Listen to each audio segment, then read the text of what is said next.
Once again, hello everyone. This is Sal Judyyah, the CEO of PiFlow Digital Marketing, and in this video, which is going to be live on LinkedIn. So, hello LinkedIn, hello YouTube, hello Facebook, hello Instagram.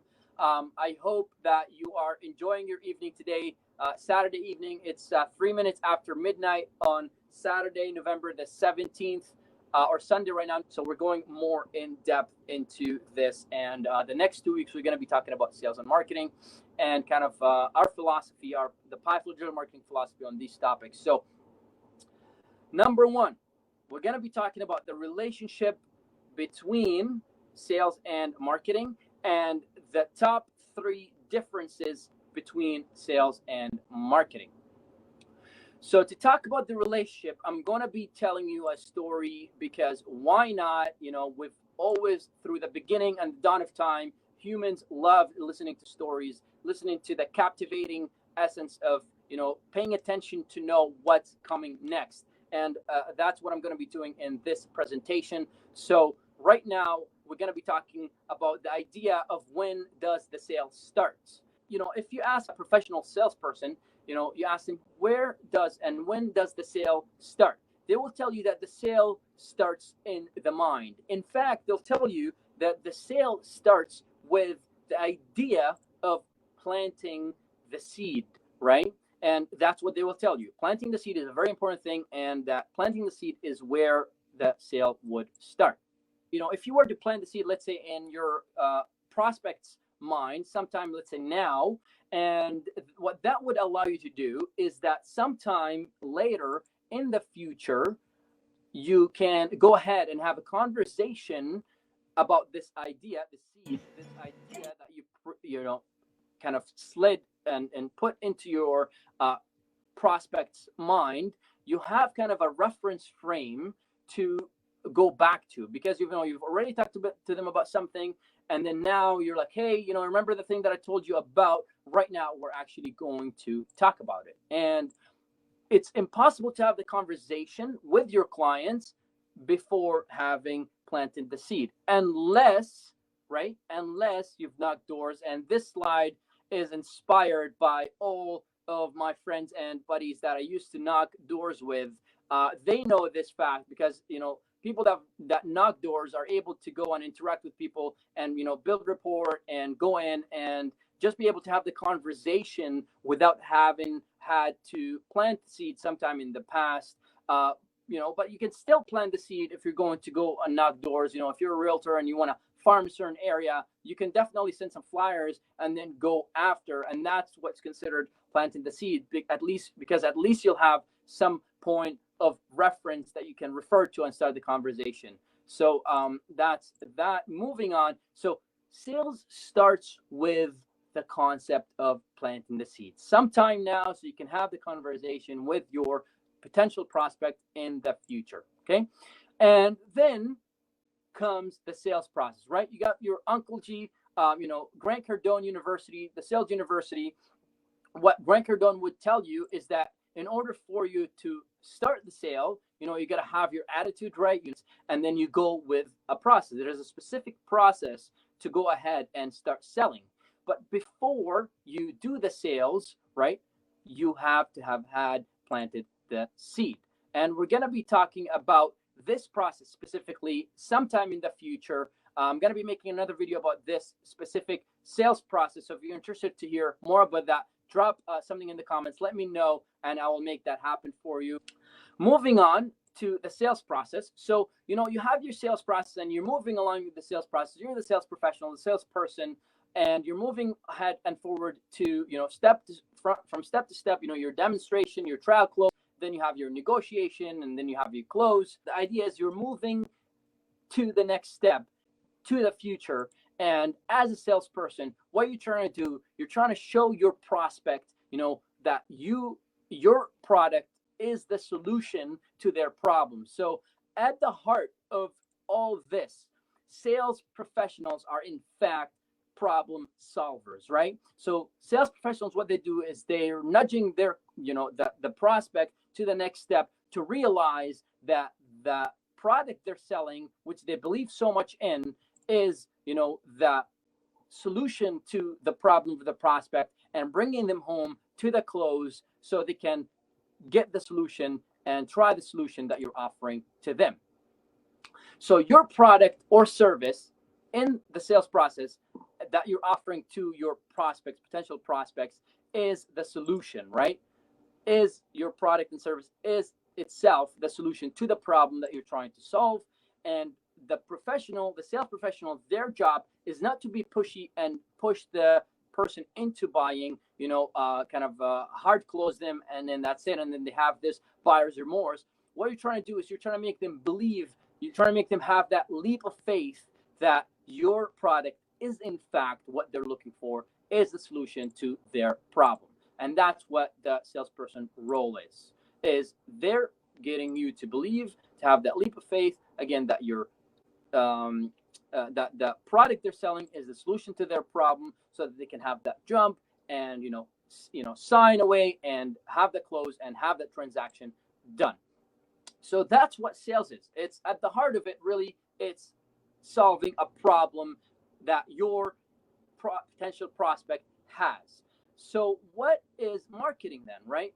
So we started talking about sales, we talked about the seed, planting the seed, and now we're asking the question, so where does marketing fit in all this? Whereas in sales, it's all about taking the prospect to the next step and kind of going ahead and pushing. Marketing, on the other hand, is all about the pull. It's all about attracting your potential prospect to you. And that's the main first difference, okay? So I'll just give you a quick example right here, and Apple does this very well. By no means this video is sponsored by Apple or anything like that, but Apple has done such a great job at building such a strong brand over the many years, right? It's a long term, many years, but they're able to pull their customers, their potential prospects, so well because they have such a strong brand, and they're able to do that, pulling their potential prospects to buy their product, right? So is marketing all about getting your prospects to buy your product then? Is that what marketing is, right? So that raises that question. Now, what I'm going to say is that before we talk about the how of marketing, what we're going to do is we're going to talk about the why people love to buy products. Why do people love to buy, right? If, the job is to get, people to buy the products, then, that's kind of the how, and we're probably going to talk about that sometime in another video. But why do people love to buy? And that's a really good question. And so if you kind of go ahead and remember with me, have you ever had a bad day and you've decided to go to the mall, right? Have you ever done that? The reason why, if you've ever had a bad day and you've decided, we're in Toronto, we have the In Center right there. If you've decided to go to the In Center on a bad day, it's because you're literally looking for the next dopamine hit. So what is dopamine, right? That raises the question, what is dopamine, okay? Now, dopamine's function, it's a chemical that gets produced in your brain. And what it is, it's actually the reward chemical that gets produced in your brain when you want to reward yourself for an achievement, right? So let's think about this, okay? So you're having a bad day, you go to the mall, you buy this new clothes, new shoes, new whatever it is, this unique thing that you want to buy for yourself, and you're rewarding yourself. What happens then is your brain is like, wow, this is awesome. You're rewarding me, you're rewarding yourself. Now let's release some dopamine, and then you get that dopamine hit, right? And this raises an ethical question. Is marketing, is marketing good or is marketing bad? So if people like to buy things, and people like to buy things because they're treating themselves to feel better, right? To get that dopamine hit, to get that reward because they've had the achievement or they didn't in the case of a bad day, then is marketing good or is it bad? So this is another video that I'm going to be talking in the future. So we're going to move on to, is marketing all about releasing dopamine, right? Is it about having that, buying the product, and the brand that you believe in so much that you're attracted to? And is it just to get that next dopamine hit, to get that reward, right? So if we want to answer that question, let's go to the basics and let's go to the market. Now, if you have a market and you get to the market and you ask yourself, you have so many products that are the same, right? You have you have apples. Apples are apples, right? But then you have different types of apples. So in the market, you have different sectors of the markets. You have your transportation, agriculture, etc. We're talking here in the case of agriculture. You're going to buy some apples, and there are different types of apples. Why is there different types of apples, right? Because supplier, the person or the business that's trying to sell this product, right, wants to speak to the specific needs, wants, and desires, right, that your consumer has. Okay, so this is the market. Okay, so again, why do people buy Nike versus Adidas, right? This is another question, valid question in the market, right? You have Nike and Adidas, and you have these two brands, and they're really so different. Why do they exist? They both equally exist in the market, and they're both generating revenue, tons of revenue, because again, each product is differentiated with their own unique value proposition.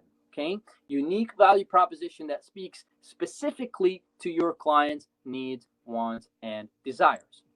And that is our unique value proposition that we built into the product. And this is the marketer's job.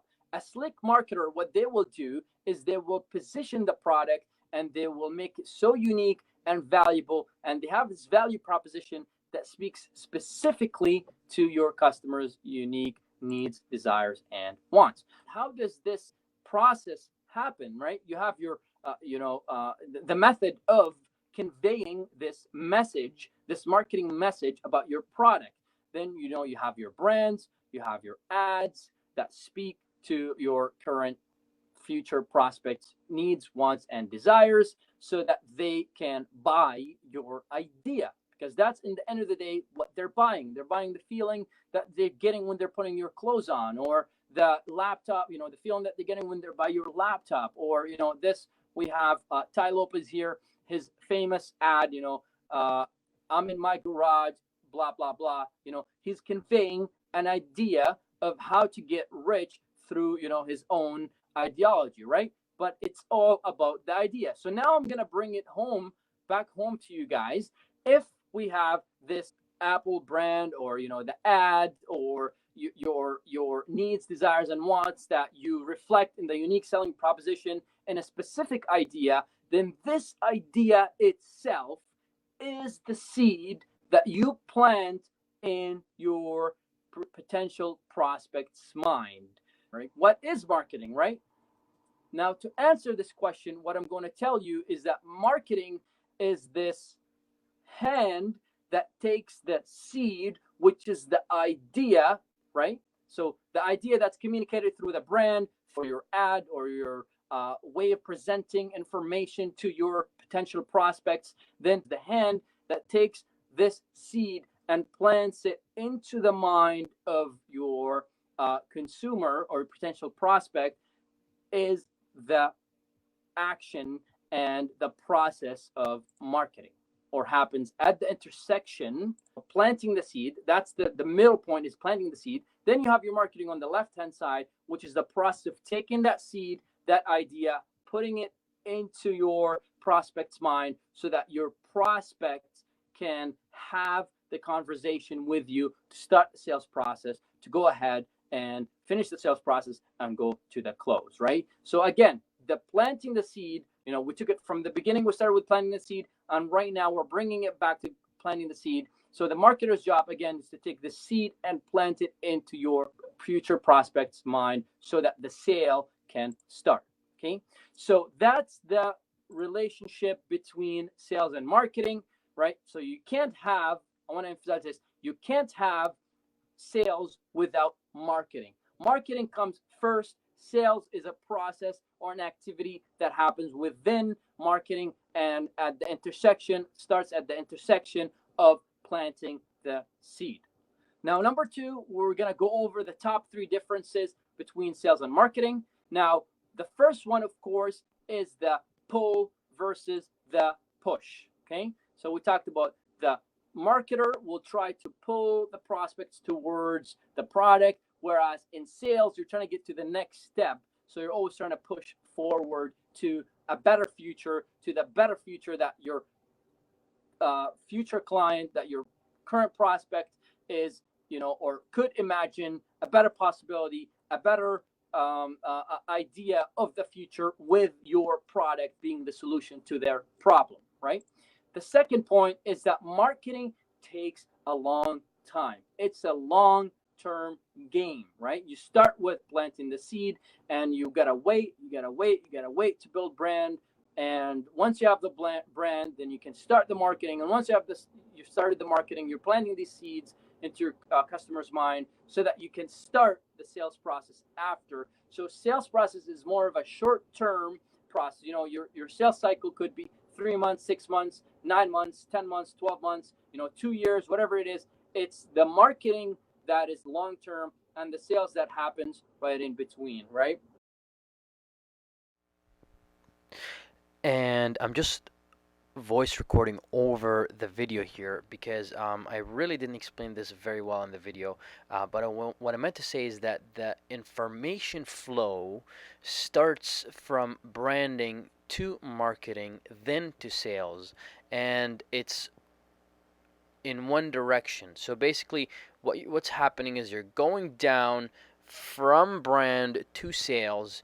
You cannot sell your way from sales all the way up to brand, meaning you can't really sell stuff, and by selling the stuff, you create the brand. The brand is created first, okay, and second, you're able to sell, okay, you're able to sell based on the information that's coming from the brand. Thank you so much. Again, this has been Sal Judyyah from PiFlow Digital Marketing. I hope you've enjoyed this video, and we'll see you in the next one.